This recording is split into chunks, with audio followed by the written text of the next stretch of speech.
Nigeria's digital economy sector under Professor Issa Pantami has continued its trend of playing a key part in the growth of the country's economy, as latest reports from the National Statistics shows that the information and communication technology sector contributed 18.44% to the nation's gross domestic products reports for Q2 in 2022. Now, despite the challenging operating environment, the unprecedented growth has been attributed to the diligent implementation of the National Digital Economy Policy and Strategy, the dynamic and results-oriented leadership of the sector.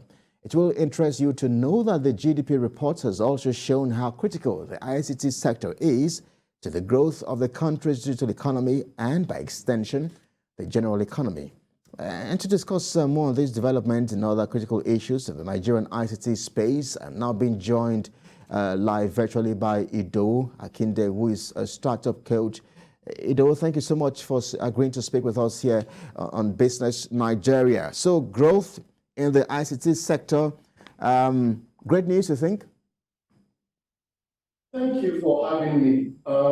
Yes. We've been singing this song for years, maybe decades, and we're happy to see that it's coming to pass. All right, and then talk to us about this growth when you look at it, and the issues around our technology over the years now. Just how much progress have we recorded? Just how much progress have we recorded, especially in very recent times? Okay, so I'm no politician, so the reasons that were adduced to the data, right, that the ICT sector's contributions to the general Nigerian economy has continued to grow from around Q4 last year, Q1 this year, and now Q2 this year is the highest ever. I'm no politician, so I don't know about those particular reasons. I think that there are other reasons for this surge that are not mentioned in that article. That's not to say that the minister's office is not doing a good job, but it's not my business. I would say that a couple of things, right? We cannot forget the pandemic, and we cannot dismiss the pandemic. The pandemic validated to everybody, individual and business, techie and non-techie, that have been skirting or flirting with the concept of remote work and ICT immersion. For instance, take what we do, for instance. Before the pandemic, we've been selling to the banks, you need to go completely agile. You need to, your tech people especially, even if not the whole bank, need to have some kind of remote policies. And we're telling this to the banks, we're telling this to many of even smaller organizations, but they were really, really lazy and they didn't care. The pandemic came all of a sudden, and everybody had to implement some kind of remote work policy, which means that you must deploy technology to track the work that your workers are doing and delivering remotely from home or wherever. So I think that is a huge driver that wasn't mentioned. I also think that also related to the concept of the pandemic is the increasing acceptance, right? Increasing acceptance of the average person towards technology. You started off this segment by talking about the growth according to NIPS in e-payments. E-payments, including mobile payments, have really exploded in Nigeria recently, and that's because of those two things that I just mentioned. The first is the fact that technology infrastructure is growing. People are investing more in technology. People who never knew about Zoom before the pandemic, today Zoom is like pure water. Okay? So that's the first thing. The second thing is the acceptance of those things. So first of all, people are investing in technology. Second, people are accepting the technology. I'm talking from a non-political view, and those are the things that I would say have driven it. It's good business. It's good for the entire economy at large. Remember that we have always wanted to, at least political sound bites have said, that Nigeria wants to diverge away from a huge dependence on oil. This is validation. And if I may take the opportunity, I'll release the mic quickly. I may take the opportunity right now to mention, we've been singing this song forever. This is just the tip of the iceberg. And the last segment that I had on this, on the TVC News Business segment, I mentioned that right now we are sitting on a latent opportunity. Nigeria right now has a pool of young, about 70 million young people between 17 and 35. Many of them, maybe 60 to 70% of them are unemployed.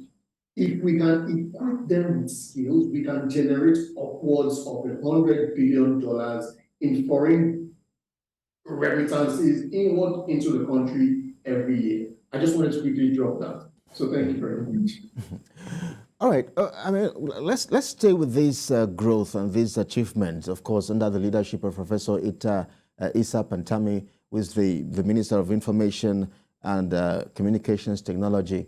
I mean, he has been quoted as saying that the growing contributions of the sector to the country's gross domestic product is as a result or can be attributed to the commitment of the current administration. I wonder if perhaps you think the commitments of this administration too should receive such applaud and commendations for this growth. So that's permit me to be slightly impolite and say that's a loaded question. Well, I mean, I wouldn't shy away from giving credit to whom credit is due. So I'm not privy to the details of how these decisions are made, executed, and monitored internally within the NICDA, the NCC, the Office of the Minister. So I can't make those kinds of assertions. But on the public dashboard view that is visible to all citizens of Nigeria, it's a good record for this current administration. Well, you know, so I mean, I have to be fair. It's a good record for the administration. If indeed, as we have been saying, many administrations have been saying that we need to move away from a huge dependence on the oil sector, as the primary revenue source for the Nigerian economy. Now that this is happening right now, I mean, you know, it's good and it's good for the administration. So, good work.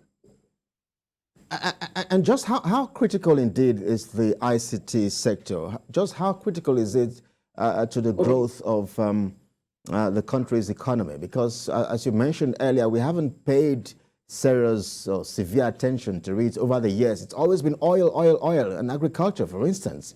But I mean, when you see this growth and perhaps the potentials in it, especially with the impact of the COVID-19 pandemic, I wonder perhaps if you could walk us through just how critical this or how key this sector is to the growth of our nation's GDP.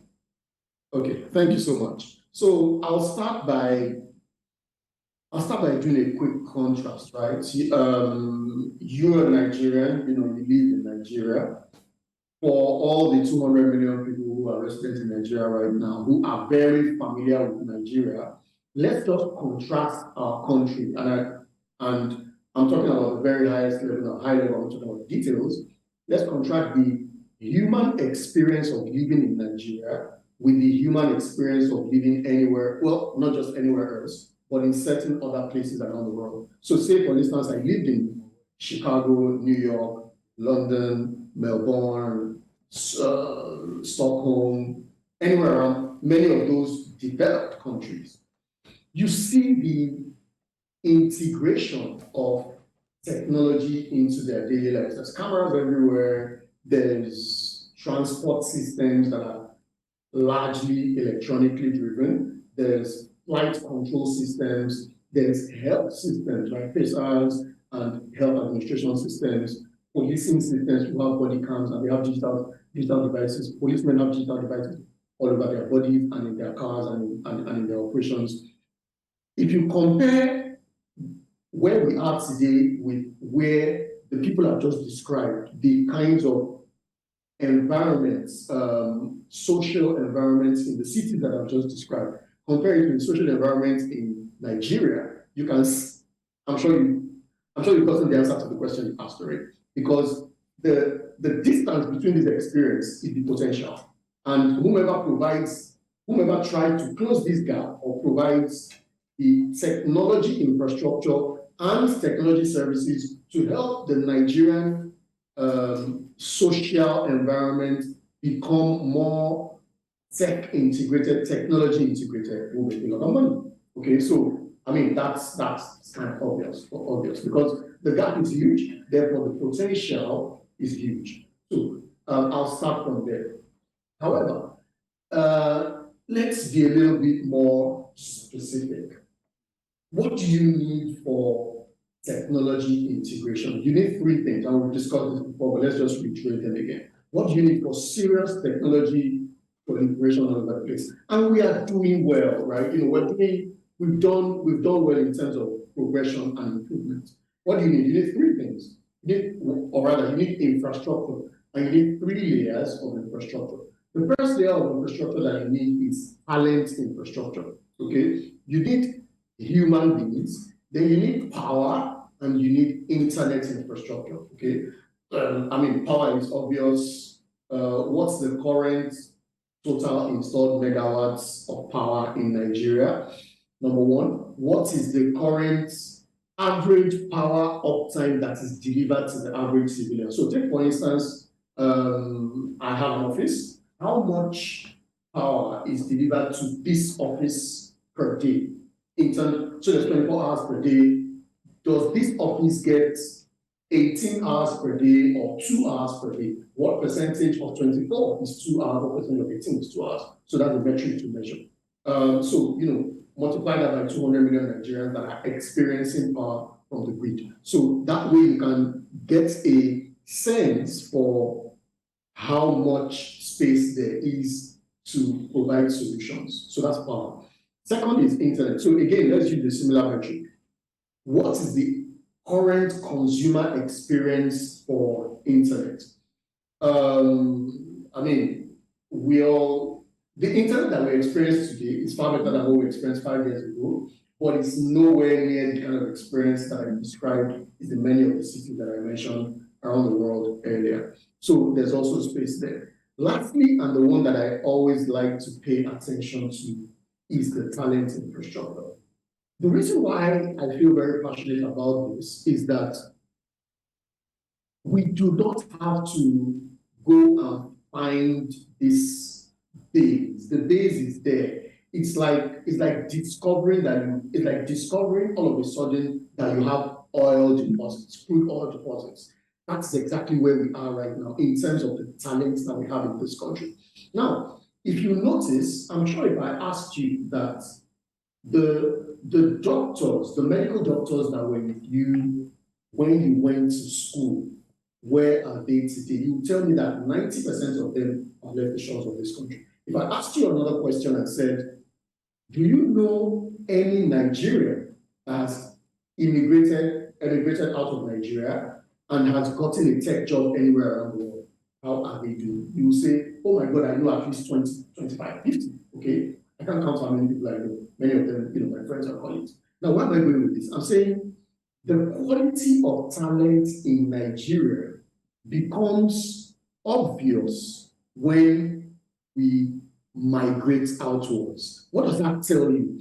That tells you that there is something about the current configuration of infrastructure in our country that is not allowing people to blossom and shine.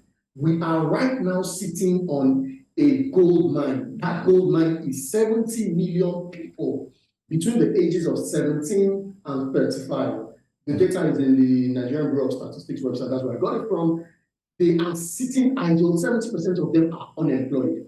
So people can, you know, look at it like doom and say that that is a kettle of gunpowder, but I see it as a gold mine.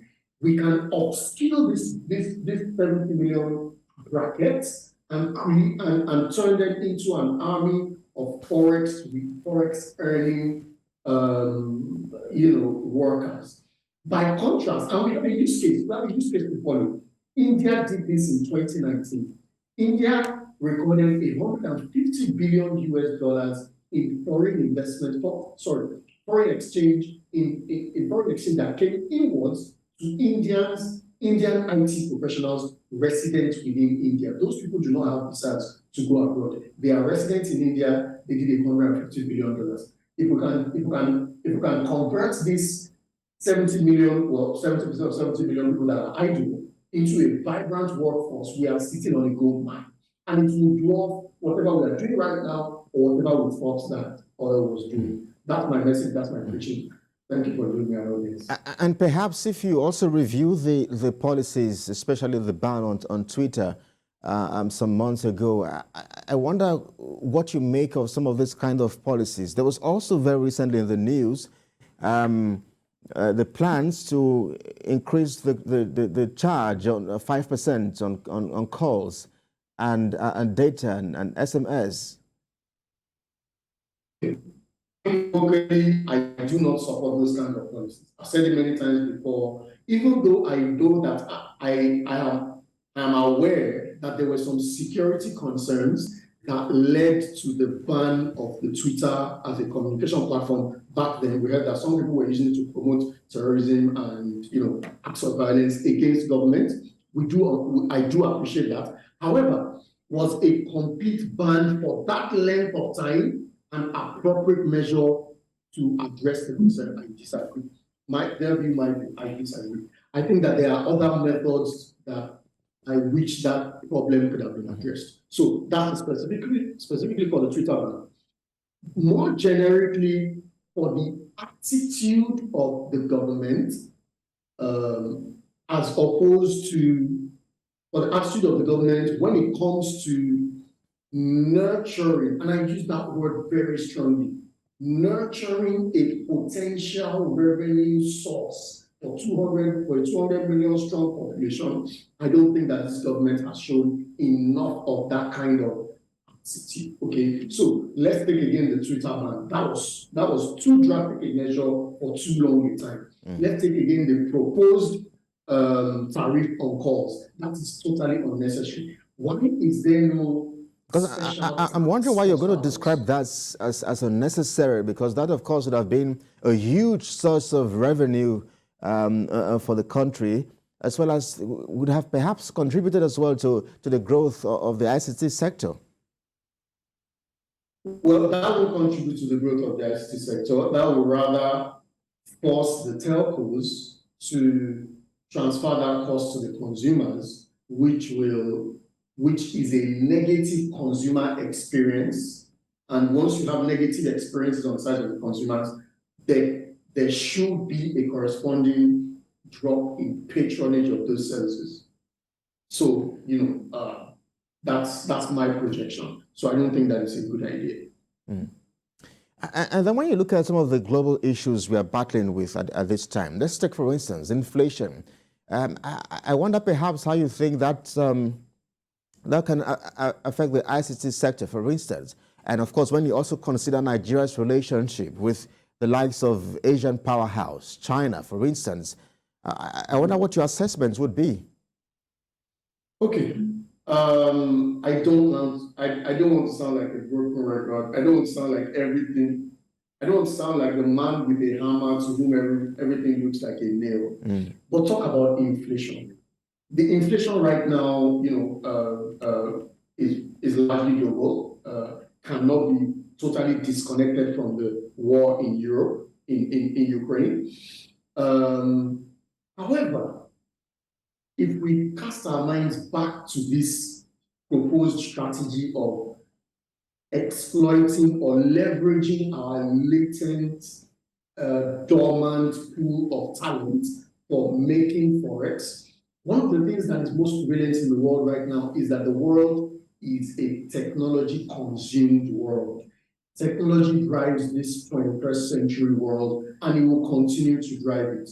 Whatever we thought we enjoyed, that's surpassing technology in communications. When 5G launches fully and it's everywhere, the kinds of experiences, the kinds of technology experiences we will have today, by today's standards, mind-blowing, because you will have the equivalent of a very, very close to you and all over the place. What does that mean? These are opportunities. So I'm talking like this because, how do I say this? If you run a business, right, and you see trends emerging in your environment where you play, your responsibility, your work as a business leader is to position your business in the line to be favored by those trends. Now let's extrapolate business to country. This is what I'm saying. The world right now is a technology-driven world. It's a technology-driven planet. People all over the world need critical resources. Nigeria has a latent pool of young people that 100% of them know how to use technology. They just need a little bit of training and a little bit of support, and they can become a force that can earn the kinds of dollar revenue that will ease this current, that will probably drop our dollar from 600 or whatever it is right now to maybe 200 or something, or maybe 100 or something, and can also earn forex for the country and reduce all of these security challenges that we have. We are sitting on a gold mine. Did I answer all of that question? I answered the inflation part. I can't remember what the second part was. Sorry. Are you with me? All right. Mr. Edo, are you there? So, I think you've made a good attempt to answer. I'd asked about the relationship between Nigeria and China as well, which of course, in this time, of course, and even world powers, the US as well. I wonder what our relationship is with such countries, especially as inflation is biting hard globally. Okay, so I mean, I am pro-Nigerian. I said earlier on that I don't want to sound political, but I guess I am pro-Nigerian, so I'm neither pro-West nor East. Okay. Therefore, I am like the bride that is being wooed. Okay. And I would encourage Nigeria to be the bride that is being wooed. Do the background research. Do the due diligence on all the offers that are being made by all the suitors in order to choose the best offer. That's my position.